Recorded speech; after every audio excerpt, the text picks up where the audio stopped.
Hi guys, my name is Michael McDonald. I'm a former professional mixed martial artist fighting for organizations like the UFC and Bellator, and I actually got to fight for one of their titles, which is a really cool thing. And I've been a professional woodworker as long as I've been professionally fighting. Recently I retired and now woodworking is my full time. And today you guys are welcome to come along on the journey with me to build this beautiful in-grain cutting board. I can honestly say building this cutting board has been one of the most fun times I've had in woodworking. Not just because of the actual construction process, but because of the materials that were being used. I've never seen anybody use these materials on cutting boards, and the reason being is they are so expensive. The raw materials that we're going to be working with, just to make this board, cost me about $365. Very expensive just for the raw materials. And so it's very uncommon that you're going to see an in-grain cutting board on this level being made by anybody. So I've had a wonderful time building this cutting board, and I hope you'll stick around for the entire process and learn some new techniques. And also at the end we're going to have a close-up view on this thing, and it just looks beautiful. So let's get into the content. An important thing when you're doing in-grain cutting boards is to have super flat and straight stock, or else you're just not going to get good joints, especially when it's really, really hard wood, because you can't really bend it back into shape, but when you're clamping it, it's not perfect. Now I don't have a joiner, so I'm going to be using a technique on my planer to get all of the jointing done on both sides of these things. To do that, I need to make sure that they're clean so I can get a good glue joint on them to build some walls on the side of them. Okay, so here's a look at our material. Now, the biggest problem here is the wax on this guy here, which is the yellow marbewood, and I'm going to sand all this off with a very rough grit, and we're going to get on to planing. And you guys are going to be seeing a lot of this sander coming up in the future, and before you ask in the comment section, yes, you can buy something like this, but honestly I've kind of made this thing, put all the parts together from other places. Maybe one day I'll put a video out on it. I used to have a Festool Rotex until I kind of pieced this thing together and modified this angle grinder to be my sander. It doesn't do finish sanding, but when it comes to rough and medium grit sanding, I mean it's like 4 times faster than a Festool Rotex and like a third of the price. So this is what this is.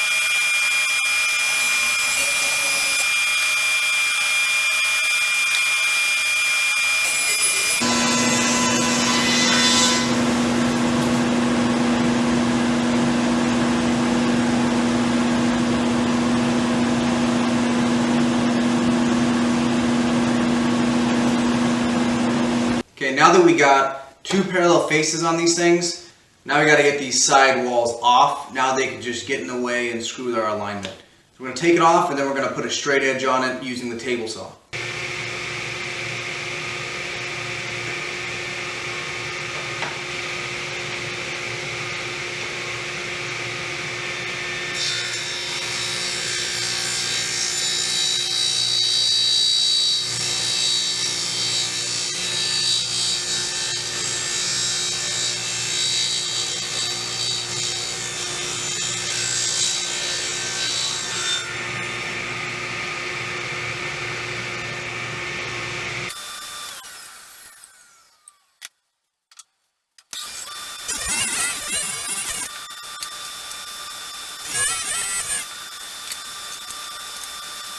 Now my stock is pretty much ready to go. I'm ready to make a cutting board, but I don't personally like the look of the thick stock in in-grain cutting boards, so we're going to make it all 3/4 for no other reason than just I think it looks better.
When it comes to glues, the most common glue is Titebond 3, but I'm actually not going to be using Titebond 3 for this one for a couple of reasons. For one, Titebond 3 actually slowly expands over like a week after you make the project, and then also it can wear over time with water, and this one doesn't.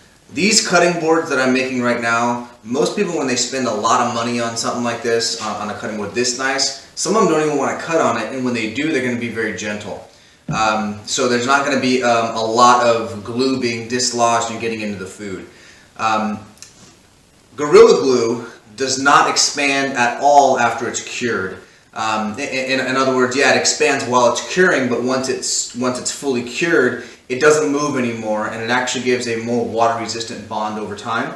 So I'm going to be using Gorilla Glue for this and not Titebond 3 for the main reason that I think it's going to hold up better over time. And Gorilla Glue is non-toxic once cured. Not only that, the ebony and the marbewood are pretty oily, and waterborne glues don't like to bond really well to very oily woods. And so I want to get the absolute best bond on that oily wood as possible. I don't want any cracking whatsoever, so Gorilla Glue it is.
I have some 40 grit sandpaper on here just to take off the glue.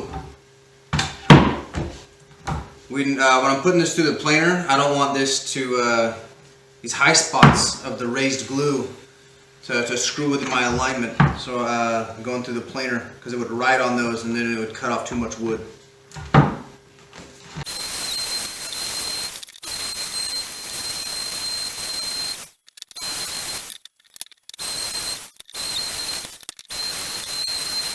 So I have a small piece here of marbewood that is way too small to put through the planer. So I'm going to be connecting some sides to it just like we did before.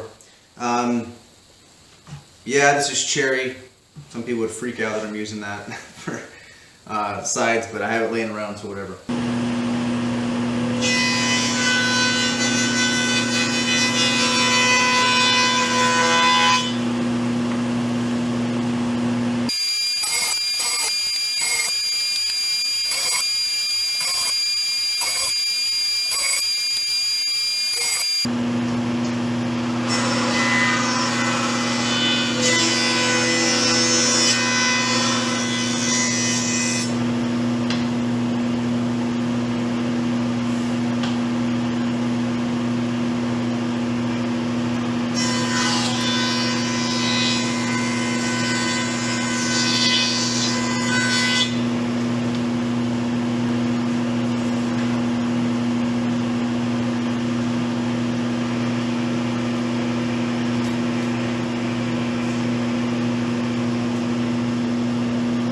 So now that we got all of our material planed, there is a little bit of snipe left.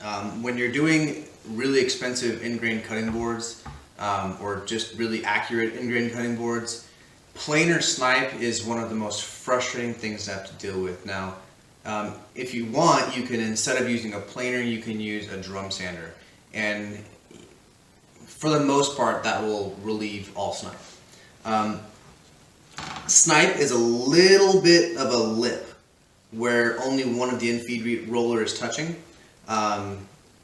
Is basically what it has, and leaves it a big dip.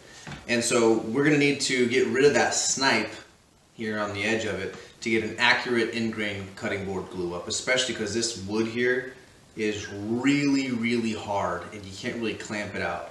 What I'm going to be doing is I'm going to actually be using my sander to sand it a little bit flat. Now, I've done this a lot of times, so I have a good feel for my sander. I have a very accurate sander, and I've done this many times on in-grain glue ups. I wouldn't suggest most people doing this, but I have a good feel for my sander, so that's what I'm going to do to relieve the snipe and kind of feather it in.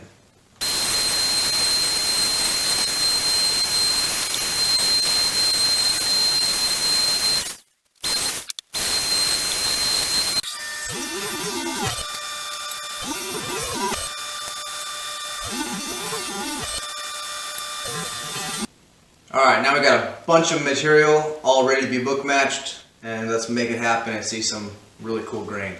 What we're going to do is we take the inside of every two of them and flip them to touch.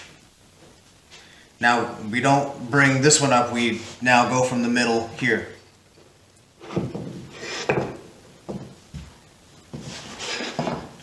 Now we have book matching. And now what we're going to do to offset the pattern is to take every three and flip them.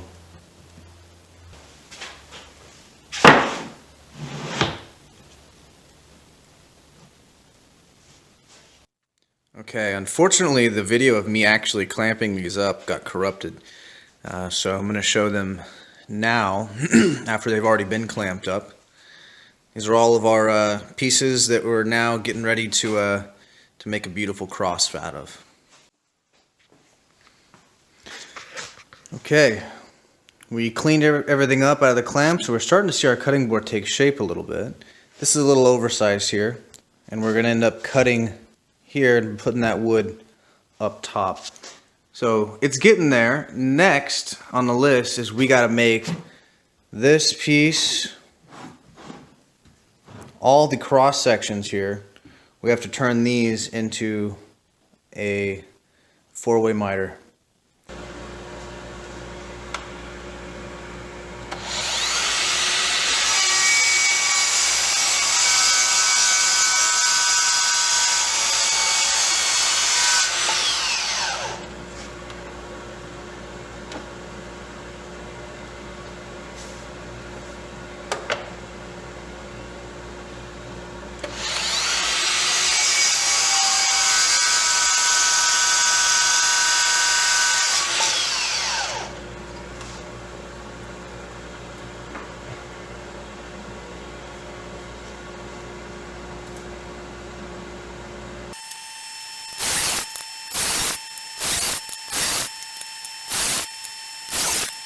Alright, so I got my CA glue, also called super glue. And I'm wearing safety glasses because the fumes will wreck your eyes. So hopefully I won't get blinded as much standing over this thing.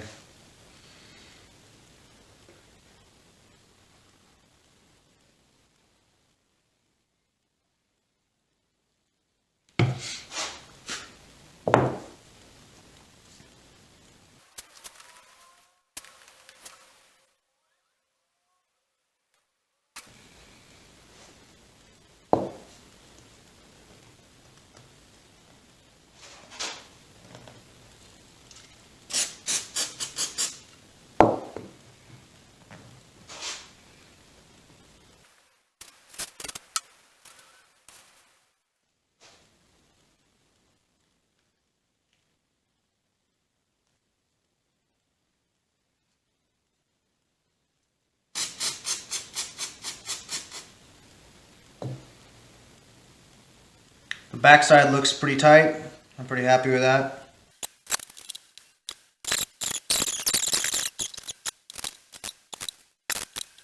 So I have a sharp chisel here, and I'm basically going along and making sure that there's not going to be any glue that's going to get in the way of any of my alignment of anything going forward here. We got a bunch of this glue caked on in the back, and once super glue dries, it's very, very hard, very brittle. At least under a lot of pressure it is, but so break off what I can. Then I got to make sure that this whole joint is free of any super glue.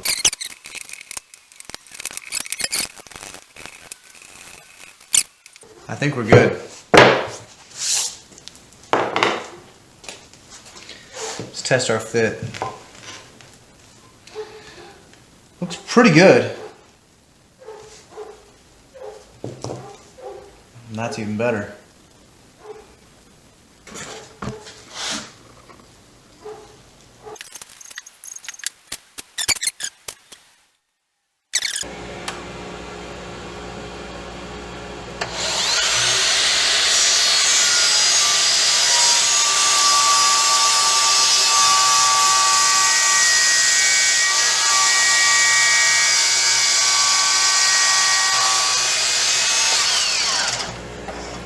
Alright, we have our wood. Now we have a little bit of overhang. That's alright. We're going to trim this up and make it proportionate afterwards. But it's looking like our joints are looking pretty tight. So that's awesome.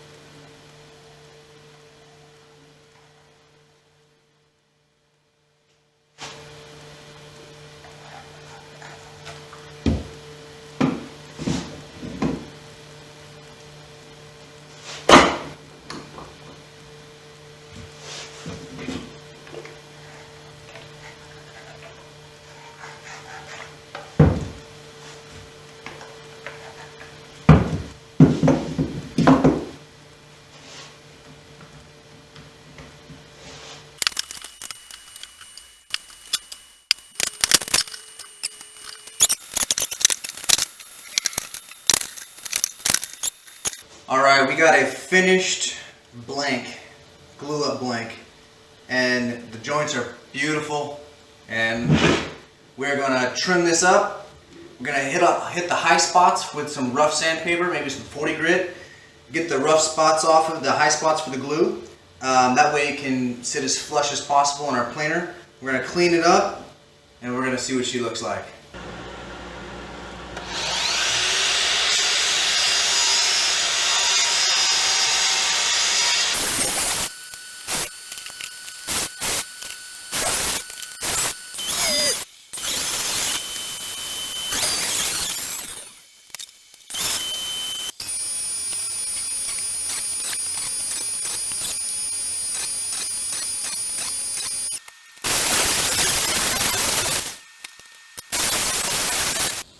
Alright, well, this pretty much looks like the most beautiful in-grain cutting board I have ever seen in my life so far.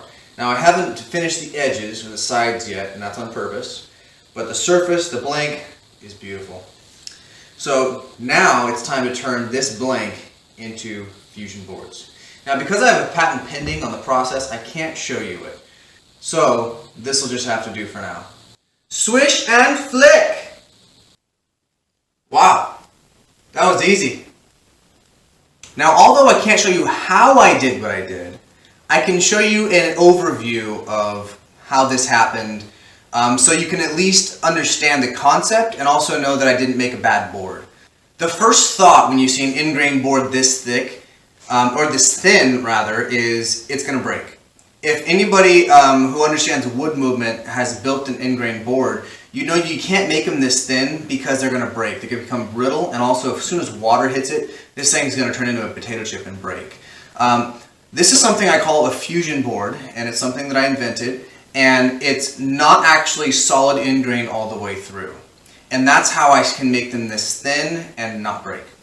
The concept is basically making in-grain plywood. You have a composite core in the center, and then you face it with in-grain, and then you basically edge band it. It's basically the general concept.